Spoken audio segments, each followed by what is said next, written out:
আর আগামী 10-15 বছরে বিএনপি জামাত বলে কোনো দল বাংলাদেশে আর টিকবে না। তখন বাংলাদেশে শান্তি আসবে, যখন এই জঙ্গিবাদ, এই মৌলবাদী শক্তি বাংলাদেশ থেকে তাদের চিহ্ন মুছে যাবে।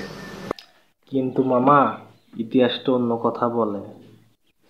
ইতিহাসেই প্রথম সংসদে 300 এমপি মন্ত্রী পলাতক। চিন্তা করেন কতটুকু জঘন্য কাজ আপনারা করছেন, যে ইউনিয়নের মেম্বার, পার্টি নেতা, চেয়ারম্যান পর্যন্ত পলাতক। আর আপনারা এখন জামাত বিএনপি উদা হয়ে যাবে।